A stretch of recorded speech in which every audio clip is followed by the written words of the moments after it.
aw ni ɲankuma filɛlibaga cɛ n'a muso aw bisimila ngo tuguni aw ka émission mandi n'o ye jani.ml FM ye ayiwa bi an bɛna le kuma 31 décembre de kan 31 décembre yɛrɛ la pression minnu bɛ parents kan ani fɛnɛ fête ɲɛkɔrɔla la an bɛɛ b'a dɔn k'a fɔ pétard ni ci ka di denmisɛnninw ye n'an b'a fɔ a ma feu d'artifice donc an bɛna le kuma o kan ka sensibilisation kɛ aussi ka kuma Noël kan bɛɛ b'a dɔn ko bi ye fête ye bon comme ne yɛrɛ ma invité ne ma invité dɛ mais an da bɛ tila ka s'o ma ni Ala sɔnna a ma donc Esther Sayi b'an bolo ani Amono Jacob Sayi donc an bɛ kuma d'u ma u ka u yɛrɛ fɔ an ye dɔɔni donc an b'a daminɛ Amono la i bɛ se k'i yɛrɛ fɔ an ye dɔɔni yan. D'accord. Filɛlikɛla jamu bɛɛ ni wagati. N bɛ Jani FM mɔgɔw fana fo u sɔnna ka invitation min lase an ma an k'u ma u ni ce k'an yɛrɛ fɔ dɔɔni dɔrɔn ne tɔgɔ Amono di Jacob Sayi n tilala école la Salo master la n ye ingénieur des mines de formation n ye chrétien fana min bɛ Kalabankoro extension église la ani o kɔ n bɛ denmisɛnninw kalan ani n bɛ taa ɲɛ ka lycée écoledenw fana kalan donc bakurubaya la o ye Amono di Jacob Sayi. Faamuyali sɔrɔla o la. Esther e bɛ se ka mun de fɔ an ye. Ok yanni ka kuma daminɛ n ka foli bɛ aw yɛrɛ ye fɔlɔ ani minnu bɛ k'an lajɛ nin wagati la n ka foli b'aw bɛɛ lajɛlen k'aw bɛɛ bonne fête. Merci. Ne tɔgɔ ye Esther Sayi ne bɛ bololabaara kɛ ne bɛ peinture kɛ décoration a bɛɛ b'a kɔnɔna na n bɛ kungilan fana kɛ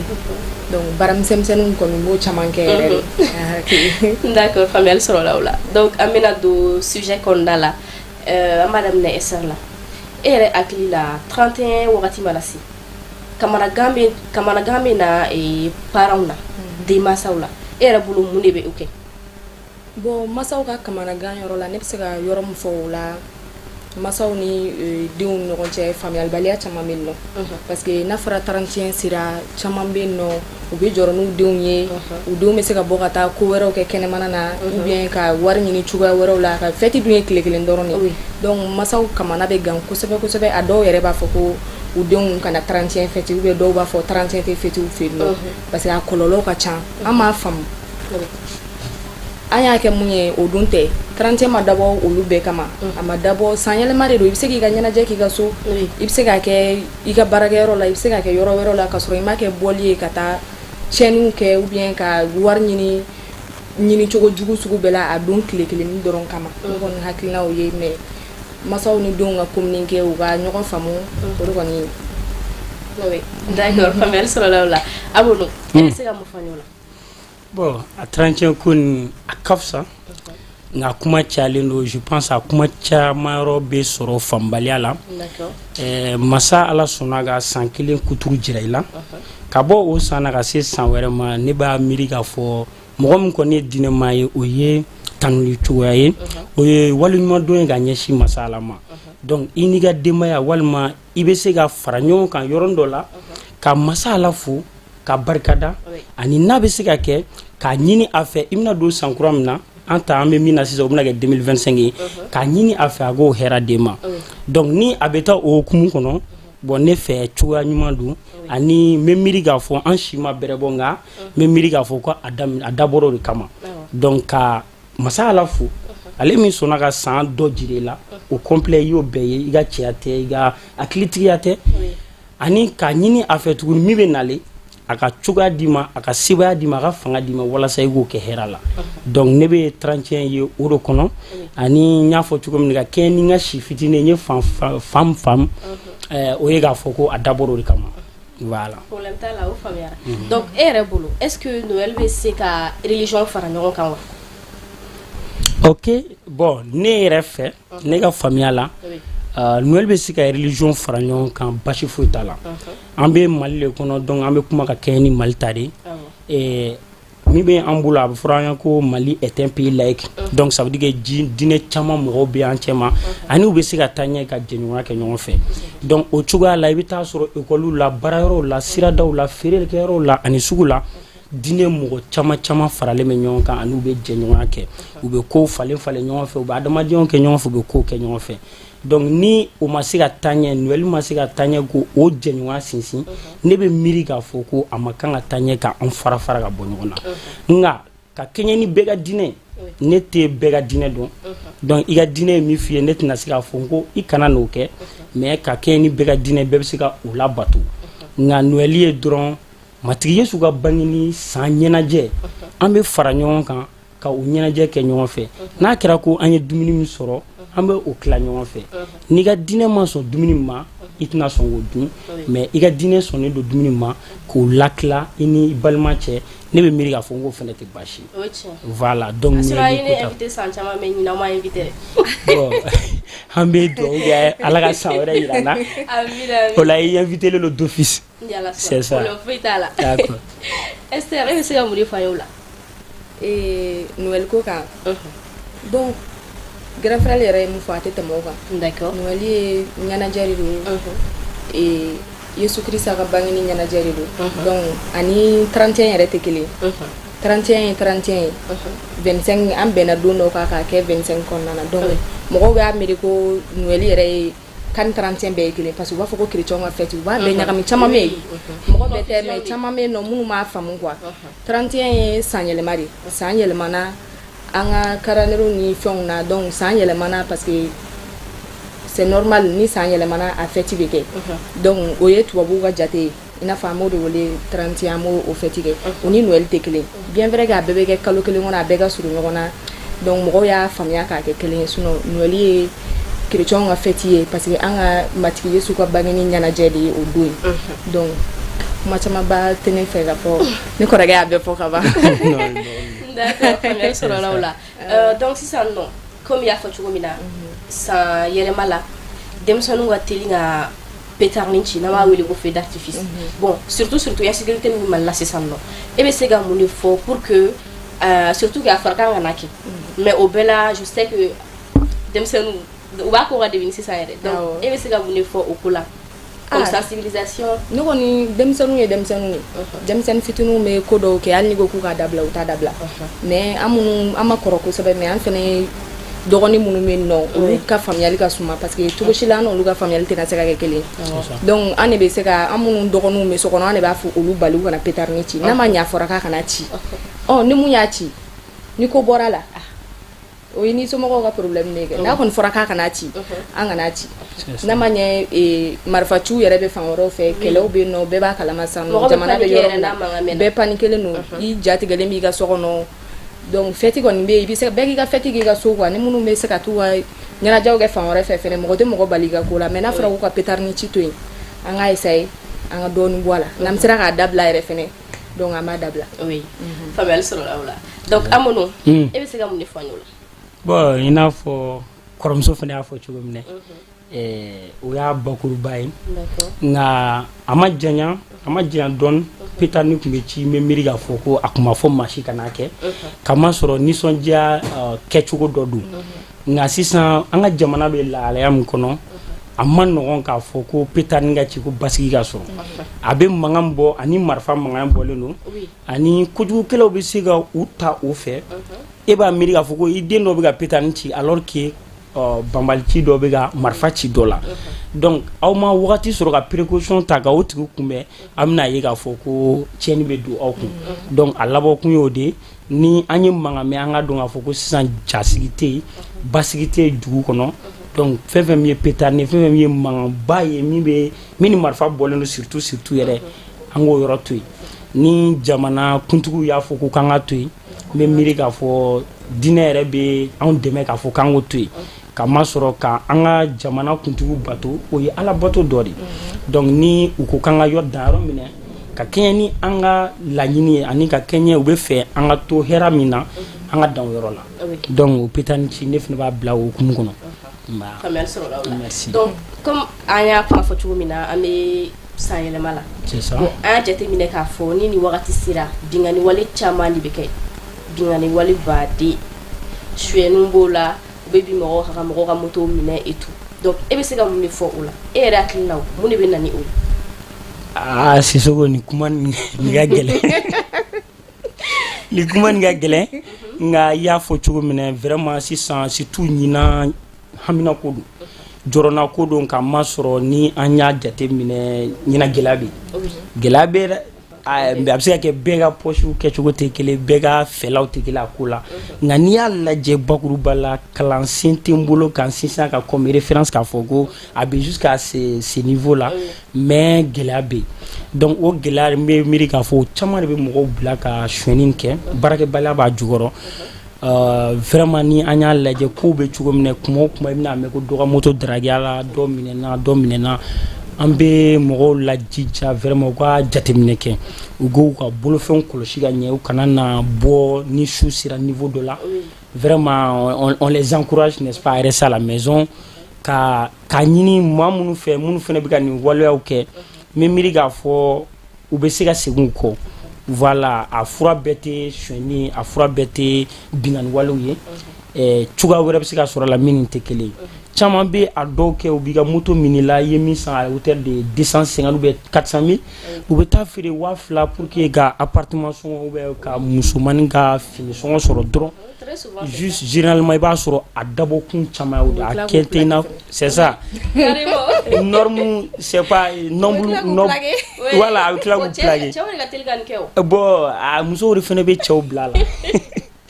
d'accord donc ni i y'a lajɛ n tɛ se k'a fɔ n k'a bɛɛ y'a ye mais a caman c'est juste pour que ka 30e préparer parce que a bɛ kɛ mais ni kalo in de ta ka jugu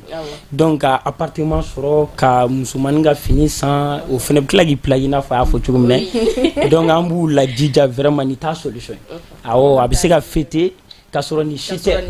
a bɛ se ka fêter k'a sɔrɔ wari bɛrɛ t'i kun min b'i kun i wasa don o la awɔ ka mɔgɔ wɛrɛ fana lakasi walasa e ka nisɔndiya n bɛ miiri k'a fɔ ko o tɛ fɛn ɲuman ye donc a kuma n'a ka gɛlɛn nka an bɛ o folikan lase bɛɛ ma ani ka o laɲini kɛ bɛɛ fɛ n'a bɛ se ka kɛ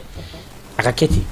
minnu ta tɛ ka daraki u k'u janto ta la minnu bɛ ka daraki u ka sabali u ka an to yen fɔlɔ awɔ u k'an to yen yɛrɛ n'a bɛ se ka kɛ awɔ o ye ne ka fɛɛrɛ ye sisan c'est ça. Esther e bɛ se ka mun de fɔ a ye o la.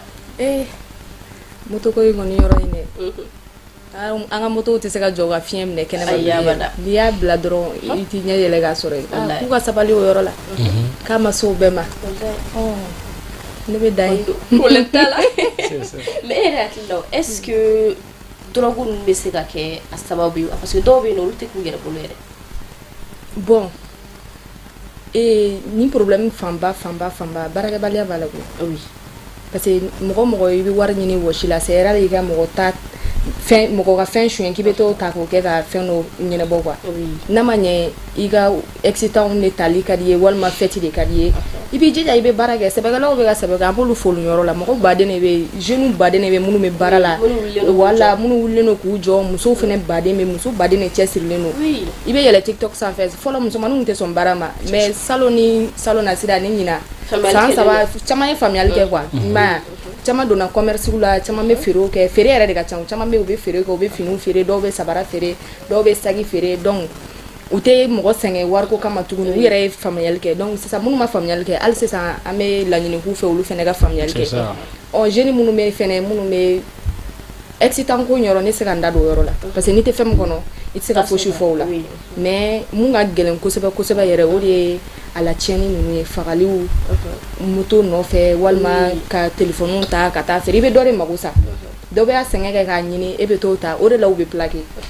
sinon minnu bɛ baara la awɔ olu de bɛ plaquer o sinon minnu bɛ ka wari ɲini u wɔsi yɛrɛ la olu caman bɛ olu tɛ plaquer i b'a sɔrɔ olu caman yɛrɛ bɛ yen nɔ u sen tɛ manamana ko la quoi voilà n'i y'a ye plaquera kɛ c'est que voilà sinon minnu bɛ ka baara k'u sɛbɛ la u bɛ ka baara lankolon tɛ yen mɔgɔ lankolon de bɛ yen c'est pas forcément que i ka taa bureau de kɔnɔ walima k'i ka ye fɛnba dɔ de la mɔgɔw k'a ye i bɛ voiture luxe ni instru ninnu bɛɛ ye ko wɛrɛ l'essentiel que i kana dɛsɛ i dahirimɛ na i kana dɛsɛ i ka déplacement na en cas de bana i ka se k'i yɛrɛ furakɛ ni i bɛ ka dɔɔni kɛ i yɛrɛ ye i bɛ se ka nin bɛɛ ɲɛnabɔ ka sɔrɔ i ma taa mɔgɔ ta au contraire ala yɛrɛ bɛ barika don o la parce que n'i ye sɛbɛ sira ta i bɛ se ka sɛgɛn de parce que u b'a fɔ Mali la yan bi ou bien Bamakɔ ko sɛbɛkɛla tɛ fɛn sɔrɔ mais sɛbɛkɛla badenw bɛ olu ye fɛn sɔrɔ donc bɛɛ n'i garisɛgɛ de don i bɛ se ka fɛn dɔ ɲɛɲini i b'i ka denmisɛnniya bɛɛ kɛ baara dɔ yɛrɛ la i tɛ foyi sɔrɔ o la mais i bɛ taa se niveau dɔ ma dɔrɔn ala bɛ i k'o baara yɛrɛ tiɲɛ peut-être i b'i kun ɲɛsin dɔ ma dɔrɔn i garisɛgɛ bɛ wuli o yɔrɔ la donc bɛɛ n'i garisɛgɛ de don ni mɔgɔninfin nata tɛ fa quoi n'i bɛ moto la i b'a fɔ ko f'i ka mobili san n'i ye mobili san i b'a fɔ ko fɔ avion i bɛ t'o la i b'a fɔ k'i fɛ ka place ɲini sankolo la k'i sigi donc mɔgɔninfin nata tɛ fa quoi i bɛ hakili de sɔrɔ dɔrɔn ka bila i kunna i mana ɲini cogo cogo dɔ y'a ɲini ka tɛmɛ i kan i mana i diya cogo cogo dɔ y'a diya n'i ye i mana wari sɔrɔ cogo cogo a bɛ dɔ kun ka tɛmɛ i kan wa nin bɛɛ kɔfɛ i bɛ tila ka sa donc i b'i miiri o ma dɔrɔn ka k'i yɛrɛ ye k'i bɔ yɔrɔ dɔn k'i taa yɔrɔ dɔn ka essayer ka baara kɛ 31 ne bolo yɛrɛ 31 fête yɛrɛ ye don o don ye c'est ça parce que n'i ye bi ye a bɛ k'i kunna ko si bɛ sini fana ye donc n'i y'o ye o yɛrɛ kan ka kɛ fête ye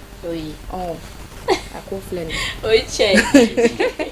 Amadou e bɛ se ka weleweledakan jumɛn de di an ka autorités ma surtout an ka polisilakaw ni wagati in na u bɛ se ka wulikajɔ jumɛn de kɛ pour que an citoyens an bɛ se ka protéger cogo min na parce que tiɲɛ yɛrɛ la a ma nɔgɔ i y'a fɔ cogo min bɛɛ jɔrɔlen don a ko la bɛɛ bɛ hami a ko la hali n'i y'a ye k'a fɔ ko a wagati ma jan nka a bɛ san jɔrɔna ko bɔ donc ne bɛ se ka welewelekan ɲɛsin an ka autorités ma o ye k'a fɔ ko u ka patrouille caya awɔ u ka patrouille caya mais u ka don yɔrɔ fɛnɛ la yɔrɔ min m'a fɔ cogo di yɔrɔ mun sigana yɔrɔw don kosɛbɛ gidɔrɔndaw dɔrɔn tɛ paisible citoyen dɔrɔn tɛ minnu bɛ tagama la nka yɔrɔ dɔw bɛ yen i b'a dɔn pɛrɛ-pɛrɛ n'i donna yɔrɔ la a ka ca ala fɛ fɛn dɔ bɛ sɔrɔ awɔ u k'o yɔrɔninw caya u kana saliya n bɛ o weleweledakan kɛ ka ɲɛsin u ma olu de bɛ se ka ala ta kɔfɛ kɔni olu de bɛ se ka an kisi nin fɛn sugu ma awɔ donc ne bɛ se ka o welewelekan ɲɛsin u ma vraiment halisa u k'u jija u bɛ dɔ la dɛ awɔ u ka dɔ de fara dɔ kan parce que sanjikɔrɔ wasi kɔni o tɛ yɛrɛ c'est ça a ma nɔgɔ u b'a la u b'a la awɔ an ɲɛ b'a la nka hali sisan u bɛ se ka dɔ wɛrɛ kɛ awɔ an dalen d'u la c'est ça o de don ne bɛ se k'o lase u ma e bɛ se ka mun fɔ an ye o la Esther bon ne bɛ mun fɔ o yɔrɔ la dɔrɔn ne kɔrɔkɛ ye mun fɔ ne tɛ se ka tɛmɛ o fɛnɛ kan d'accord parce que sisan nɔ fanga a ma nɔgɔ donc an bɛ mun fɔ dɔrɔn u ka di courage ta u b'u hakili to an na an yɛrɛ hakili b'u la o don donc e bɛ se ka mun fɔ an ye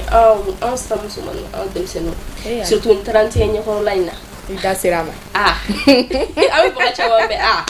dɔ b'an yɛrɛ la dɛ bon o côté in na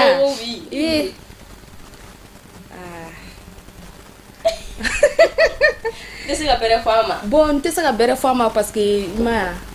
a ma nɔgɔn dɔɔni quoi mais parce que anw tɛ 31 fête kɛnɛ ma anw b'a fête église de kɔnɔ donc ni ne ko n bɛ kuma o côté la n bɛ don dɔ gasi la bɛɛ n'a ka vie kɛcogoya don mais mɔgɔ i mana kɛ cogo cogo ni i kan ka hakili sɔrɔ quoi i kan ka hakili sɔrɔ 31 fête tɛ ban donc ni ne ko n bɛna dɔ fɔ sisan nɔ a ma nɔgɔn dɛ ayiwa problème t'a la a ye faamuyali sɔrɔ o la donc an bɛna Amadou la Amadou an bɛna ale a essayer ka kuma Mali kura kan e yɛrɛ bolo Mali kura yɛrɛ e bɛ se ka Mali kura définir cogo di bon Mali kura a daminɛ la jigiya min dira n ma ok an ye min faamu a ko la walima ne yɛrɛ min faamu a ko la parce que n tɛ se ka kuma bɛɛ nɔ la o ye k'a fɔ ko fɔlɔ an tun bɛ cogoya la an tun bɛ taabolo la taabolo minnu man ɲi sonyɛniw tun tɛ kɛ i n'a fɔ kojugu ye ka namaraw kɛ ka mɔgɔw bila ɲɛ ka sɔrɔ u place tɛ ka sɔrɔ u t'a mérité olu tun tɛ jate i n'a fɔ hakɛlafɛn u tɛ jate i n'a fɔ kojugu ka fagaliw kɛ insécuritéw ça veut dire ka dugu kuturu ci ka tɛmɛ o fana tun tɛ jate i n'a fɔ koba donc ne tun ye Mali kura kɛ min ye ne ye jigifa min sɔrɔ a daminɛ la o ye k'a fɔ ko sisan an bɛna hakilina kura don maliyɛnw na awɔ a kɛ i n'a fɔ ko Mali carte bɛna falen mais an bɛna hakilina kura don Mali la maliyɛnw na u k'a dɔn k'a fɔ ko i place yɔrɔ min o y'o ye ni i nana mɔgɔ min ɲɛ joona k'a sɔrɔ maakɔrɔba ko tɛ ça veut dire parce que réservation kɛ bɛ an ka mɔgɔkɔrɔbaw ye o ye an ka tabiya ye an bɛ an mɔgɔkɔrɔ bonya donc mais ni maa min nana min ɲɛ i b'o ɲɛ hali ni a tigi bɛ i sanfɛ par exemple yɔrɔ jalako la walima jɔyɔrɔko la mais ni nana ɲɛ i b'a ɲɛ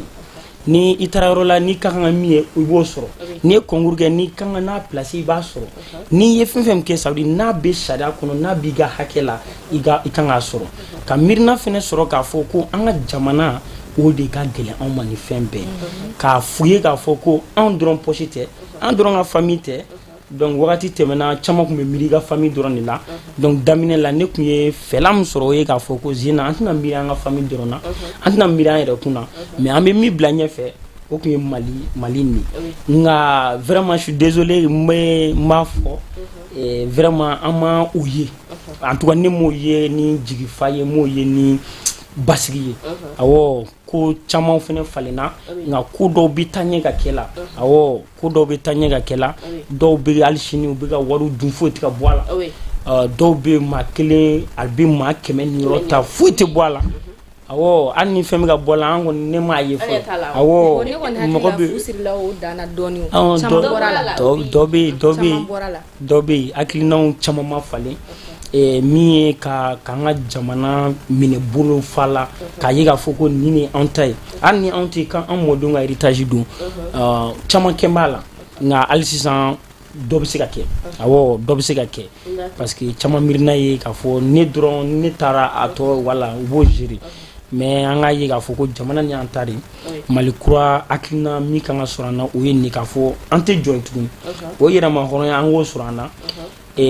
anw mana min latigɛ an ka jamana ye an de bɛ se ka d'a ma maa wɛrɛ tɛ an ni maa wɛrɛ bɛ se k'an dɛmɛ mais an de b'a d'a ma ani tilennenya la justice a ka fisa awɔ i kana kɛ diinɛ yɛrɛ la nka tilennenya ni maa y'a kila a bɛ digi la mais n'i y'a kɛ maa wɛrɛ la a kana k'i ɲɛkɔrɔ n'a fɔ comme c'est un privilège caman bɛ taa yɔrɔ la u bɛ na retard la n'u bilala ɲɛfɛ a ka d'u ye nka ni olu de nana ɲɛfɛ ko mɔgɔ wɛrɛ de bilal'u ɲɛ en ce moment il commence à bouder donc o tɛ taa ɲɛ awɔ o man ɲi donc i kana kɛ maa la n'a kɛla a bɛ digi la cogo min na n'i nana kɛ dɔ la a bɛ digi o la donc surtout o yɔrɔ ninnu na dans nos services publics vraiment je sollicite à ce que les gens prennent ça au sérieux u ka lajɛ k'a appliquer i kɔrɔmuso den nana o kelen don a bɛ jɔ kɔfɛ ni hali n'a kɛra i muso yɛrɛ den nana voilà a kan ka tɛmɛ cogo min na an ka sariya labato awɔ surtout sariya bato nin ne o de ye Mali kura la n'a kɛra ko a bɛ ka kɛ salamu lafiya baara ɲuman don mais n'a tɛ ka kɛ n bɛ maaw lajija minnu kan ka labato hali sisan u jija u ka courage ta mais en jeune an bɛ se ka wuli ka jɔ jumɛn de kɛ pour que Mali kura in bɛ se ka avancer cogo min na bon an bɛ se ka wuli ka jɔ min kɛ fɔlɔ-fɔlɔ i n'a fɔ kɔrɔmuso y'a fɔ cogo min na n'i y'a kɛra ko an tilala an ka ekɔli la an kana miiri k'a fɔ ko ce sont les services publics qui doivent nous employer an kana na an sigi ka olu kɔnɔ an kana toujours k'an jigi da an fa n'an baw kan hali ni wari b'u bolo services la u placelenw don an k'a lajɛ ka ko dɔ kɛ anw yɛrɛ ye parce que ni e bɛ ko dɔ k'i yɛrɛ i bɛ dɔɔnin sɔrɔ a bɛ dɔ bɔ chômage la i bɛ se ka na dɔ ye n bɛ kuma dɔ f'i ɲɛna sɛbɛ n'i bɛ contribuer k'a sɔrɔ hali somɔgɔw b'a dɔn ko se b'u ye u ma dɛsɛ ka contribuer dɔrɔn ka bɔ don dɔ la ka n b'a fɔ disani dɔ san ka n'a di ba ma a b'a dɔn se bɛrɛ tɛ yen a b'a dɔn a se b'ale a kana fɔ ko Ala k'i fa a bɛ nisɔndiya min las'a ma ne bɛ miiri k'a fɔ o ye fɛn belebeleba ye donc ni an bɛ o fɛn fitinin kɛ a bɛ se ka kɛ i bɛ jɔ a la sisan mais wagati bɛ na a bɛ bɔ degun camanba de la donc surtout qu'on se fâche de voir qu'on ne fait rien awɔ a kɛra service public ye o a kɛra privé a kɛra entrepreneuriat côté o i bɛ se ka dɔ kɛ musow bɛ ka peinture kɛ sisan e cɛbakɔrɔ i bɛ mun kɛ so a man kan ka kɛ donc an ka baara in surtout an k'o ta dusu o ka don an na ka daminɛ an ka so jamana dugu kɔnɔ yɔrɔ bɛɛ o la ne b'a fɔ kɔnɔ ne b'a fɛ n'o sera ka kɛ n bɛ miiri degun caman bɛ an kan o bɛ bɔ yen voilà donc o y'a la sinsin bere caman ye dɔw wɛrɛ bɛ sɔrɔ o kɔ mais a caman bɛ bɔ nin de la n'i sera k'o dɔw kɛ duwawu nin kana jɔ a la awɔ a kɛra cogo o cogo i wololofa don i wololoba tɛ o kana jɔ a la awɔ i sera ka kɛ mɔgɔ mɔgɔ ye masala ni a ɲɛ b'i la awɔ a ɲɛ b'i la c'est ça d'accord Esther e bɛ se ka welemada jumɛn de kɛ à l'occasion du Noël Noël la ne bɛ invité fɔlɔ n'an bɔra yan n bɛ taa dumuni kɛ sinon ni kuma ne invité comme o de ka gɛlɛn n'a bɛɛ ye donc n'an tilala sisan nɔ an bɛ jigin dumuni bɛ k'an kɔnɔ salon kɔnɔ abada an bɛ t'o dun n'an tilal'o la an bɛ sɔrɔ k'a fɔ bɛɛ ma bɛɛ bonne fête jinɛ ko t'a la an bɛɛ ye kelen de donc nga foli be bɛɛ fɛnɛ ye ka fa daw kan donc ala ye ɲinan ta yira na cogo min na a ka san wɛrɛ ta yira na ten an bɛ dugawu kɛ an ka jamana ka basigi famille sɔrɔ la o la awɔ no i bɛ se ka mun fɔ an ye o la ok donc n'a fɔ a fɔra cogo min na n bɛ a fɔ bɛɛ lajɛlen ma ko joyeuse fête ko joyeux Noël ko ala k'an ka sanw caya san caman caman an ma kɛmɛ bɔ an ka jɛgo seli ɲɔgɔn fɛ ala ka hɛrɛ di Mali ma ala k'an ka Mali basigi ala ka du ta ɲɛ sɛbɛ ala ka baarako nɔgɔya minnu bɛ cɛ nɔfɛ minnu bɛ muso nɔfɛ ala ka bɛɛ nɔgɔya miirina ɲuman ala k'o di an ma an ka Mali kanu halisa ala ka don an na ala ka cogoya ɲumanw caman caman di an ma ɲɔgɔn fɛ an ka ɲagali ɲɔgɔn fɛ ani k'a dɔn k'a fɔ ko foyi tɛ bɛn bɔ